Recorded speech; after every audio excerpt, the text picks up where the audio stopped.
Dans la Parashat Vayera, Hachem apparaît à Avraham Avinu dans les plaines de Mamre, assis à l'entrée de sa tente en pleine chaleur. Ceci est relaté dans Bereshit, chapitre 18. Avraham, 3 jours après sa Brit Mila, cherche des invités au lieu de se reposer. Cette scène introduit le concept de réprimande pour la première fois dans la Torah. Avec une Brit Mila à la fin de la paracha et ici, c'est le 3e jour de sa convalescence. Au lieu de rester au lit, il attend et cherche activement des invités. Cette attitude exemplaire montre sa dévotion et son engagement envers l'hospitalité. C'est la première fois que nous découvrons le concept de réprimande dans les textes sacrés, une leçon sur la vertu et le devoir. Nous apprenons de Hachem lui-même. Lorsque les anges viennent voir Avraham Avinu et lui disent dans Bereshit, Genèse, chapitre 18, verset 9, ils lui ont dit, « Où est Sarah, ta femme ?» Et il répondit, « La voici, dans la tente. Pourquoi demande-t-il des nouvelles de sa femme ?» Cette question semble étrange, et pourtant, elle cache un enseignement profond. Demandant où est sa femme, et le Sauveur a dit que c'est pour souligner la modestie de Sarah. Une femme vertueuse ne va pas traîner avec les hommes. Elle ne traîne pas avec les hommes en disant « Hey, oui, prends une bière. Hey, comment ça va? Qu'as-tu fait ce week-end? Que penses-tu du match? » Elle ne devient pas l'une des gars. Une femme vertueuse ne traîne pas avec les autres hommes, donc Amen ne traînait pas avec les hommes. Elle était l'épouse. Elle n'est pas là pour boire une bière, une froide, avec ses quelques invités, qu'à ce stade ils pensent être des Arabes. Alors ils demandent « Où est votre femme ?»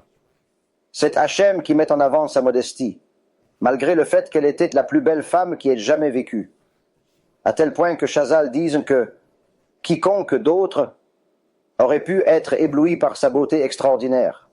Sa modestie était une vertu incomparable, un exemple pour tous.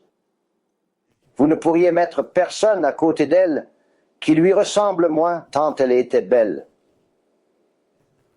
Il demande d'abord « Où est ta femme ?» Puis il confirme sa présence, car ils veulent s'assurer qu'elle entende ce qu'ils vont dire. C'est important qu'elle soit là.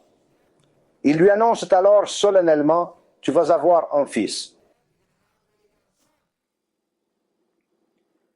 Et dans le verset 12, il est dit « Sarah rit en elle-même en disant « Après avoir flétri, aurais-je de nouveau une peau délicate?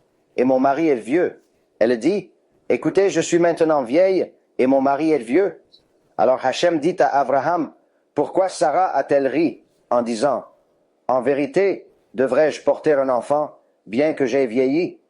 Ainsi, Hachem modifie ici la vérité, où il dit, en essence, « Sarah a dit, comment avoir un enfant à mon âge ?» En réalité, elle parlait de son mari vieux. Hachem, pour préserver la paix du foyer, n'a pas dit à Abraham que sa femme le trouvait vieux, mais qu'elle se pensait vieille. Pourtant, Hachem a révélé la vérité en demandant, « Y a-t-il quelque chose hors de ma portée ?» Cela rappelle la puissance divine et la possibilité du miracle. Pourquoi dites-vous que je ne peux pas vous faire devenir enceinte? Ne suis-je pas celui qui décide si vous êtes enceinte ou non? Peu importe que vous ayez 99 ans, peu importe que vous ayez 80 ans, 90 ans, ou même 1000 ans, cela ne fait aucune différence. C'est quelque chose que les gens doivent comprendre en ce qui concerne le fait d'être enceinte ou non. Tout est entre les mains d'Hachem. Je vais vous donner un exemple, une histoire vraie. Les gens aiment les miracles, n'est-ce pas? Je connais une femme qui est très pieuse, vraiment exceptionnelle. Je n'ai pas la permission de dire son nom, donc je ne vais pas le mentionner, mais je vous assure que c'est une histoire vraie et inspirante. Elle s'est convertie au judaïsme, laissant tout derrière elle. Sa famille, ses amis, sa vie d'avant. C'est un acte de foi remarquable. Quitter le christianisme, la famille, un changement radical. Elle veut des enfants à presque 40 ans. L'horloge biologique tourne. Avoir des enfants à cet âge est difficile, voire risqué selon les médecins. Cela prend du temps et de la patience, elle avoue. Avant, je ne voulais pas d'enfants. Maintenant, tout a changé. Les femmes ont une horloge biologique qui tourne. Il n'est pas possible d'avoir des enfants éternellement. Ainsi, leur horloge biologique avance et selon les médecins, vous ne devriez vraiment pas pouvoir avoir des enfants à cet âge.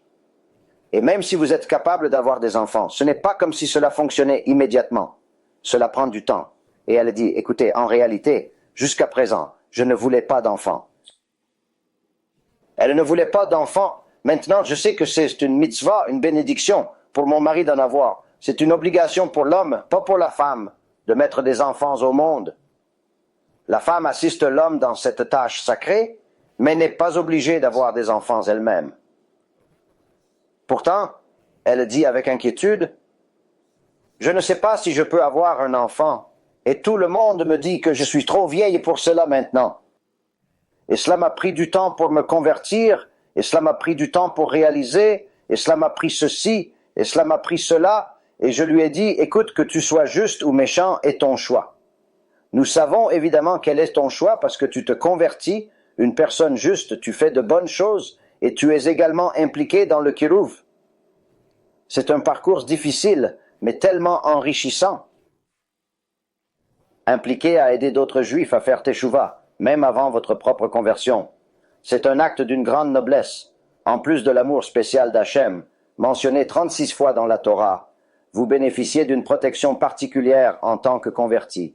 Hachem vous considère à la fois comme son enfant bien-aimé, étant votre père et votre mère. Une double bénédiction.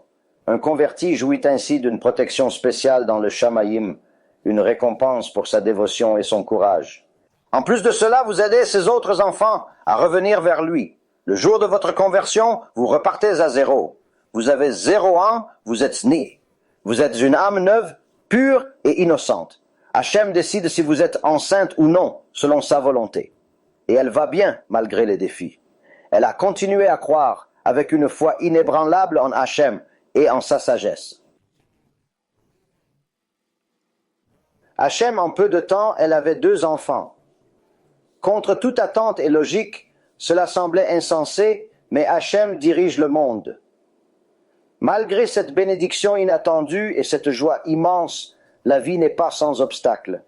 Les épreuves font partie de notre parcours et renforcent notre foi en Hachem. C'est un cas unique d'une femme avec beaucoup d'émouna. Elle croyait tout ce que je disais avec les sources fournies. Tout vient de Hachem. Elle a dit, si la Torah dit qu'en me convertissant, je suis une nouvelle âme, alors mon âge de 40 ans n'est plus pertinent. J'ai 0 ans, je suis un bébé. Le kirouv et ma conversion me donnent une attention particulière d'Hachem. J'ai 3 atouts, je crois à 100% en cela. Pas de test ni de médecine spéciale. Elle a tout fait traditionnellement selon la volonté d'Hachem, avec une confiance totale et inébranlable. Aucun problème, aucun doute. Tout est parfait. C'est la voie que nous avons choisie, plaçant notre foi entièrement en Hachem, sans hésitation ni réserve. D'autre part, certains, manquant d'émouna, se précipitent chez les médecins sans même essayer naturellement. Ils dépensent des fortunes en traitements douloureux et éprouvants, mais même après 3, 4, voire 5 années d'efforts acharnés, ils n'ont toujours pas d'enfants. Que Hachem ait pitié d'eux, leur accorde sa miséricorde et leur offre la bénédiction d'une famille. Hachem vous place parfois dans des situations pour développer votre émouna. Il réprimande Sarah Imeinu. Pourquoi as-tu dit que ton mari est vieux? Pourquoi as-tu dit que tu es vieille et ne peux pas avoir d'enfant? Sarah l'a nié. Ce déni montre la complexité de la foi en Hachem, même pour nos ancêtres. C'est un exemple puissant de la façon dont notre confiance en Hachem peut être mise à l'épreuve, mais aussi renforcée par ses expériences. Elle l'a nié, je n'ai pas ri, et elle est devenue très effrayée. Donc, de là, nous apprenons en réalité que Hachem connaît vos sentiments. Hachem connaît vos pensées, parce qu'elle n'a rien dit à haute voix. Ce qui est écrit ici, c'est que Sarah a ri à elle-même, c'est-à-dire en elle-même, dans son propre esprit.